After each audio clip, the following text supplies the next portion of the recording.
Mais sinon, en fait, pourquoi, comment ça se fait que, et qui, et quoi, et quand? J'ai plein de questions.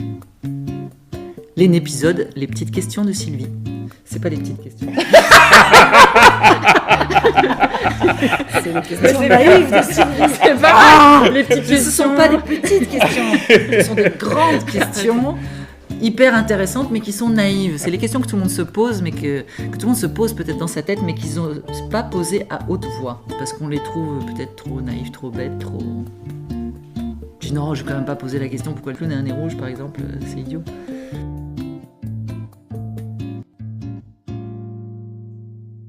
Celui qui va, par exemple, dans les hôpitaux, parce qu'il y a aussi cette idée, quand on dit je fais du clown, on nous dit « Ah, pour les enfants malades !» Est-ce que lui, c'est un clown contemporain ou encore autre chose, ou une sorte d'avatar, un milieu? Pareil, c'est pas encore tout à fait ma compétence. Je pense que ça se rapproche plus du clown contemporain, dans le sens où il n'est pas sur une piste de cirque, il est justement dans un... Alors il y a le clown contemporain et le clown de théâtre qui va être vraiment sur une scène de théâtre plutôt.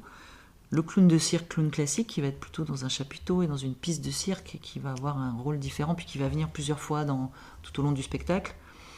Et là, le clown à l'hôpital, c'est, je pense, un clown contemporain, parce qu'il n'est pas... Mais quoi qu'il est quand même un peu plus grimé, je pense, que le clown de théâtre, en tout cas tel qu'on le pratique nous. Peut-être qu'il se rapproche. C'est peut-être un entre-deux, en tout cas, au niveau de l'archétype. Après, au niveau du jeu, c'est pas la même chose parce que on n'est pas dans une configuration de spectacle, même si on est avec un public, mais c'est quand même un public très particulier. Et il y a quand même un peu une visée, entre guillemets, thérapeutique. C'est-à-dire, il y a un accompagnement qui se fait avec les familles, avec les médecins. Enfin, puis du coup, ça travaille en équipe. Des enfants aussi, du coup, donc peut-être c'est aussi ça qui explique parfois. Je disais, puis du coup, on peut retrouver ce public des enfants, tout à fait. Enfin, public qui n'est pas un public, mais... Oui, et puis il s'adresse vraiment aux enfants. Bien que ça s'adresse aussi quand même beaucoup aux familles, et puis c'est aussi un travail qui se fait aussi avec les équipes médicales.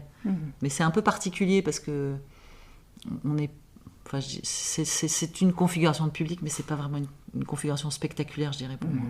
Donc il y a des ponts, il y a des points identiques, mais des points de différence entre. Oui, en tout cas, je pense que clown à l'hôpital, c'est une vraie spécificité, c'est une vraie façon de travailler le clown. Le clown contemporain sur scène, c'est une vraie façon de l'aborder. Le clown en intervention dans des colloques, conférences, etc., c'est aussi une vraie façon de travailler le clown contemporain. Et après, il y a le clown de cirque, c'est aussi une autre façon, même si après on a plein de choses en commun et qu'on fait partie de la même famille. Ok. Merci.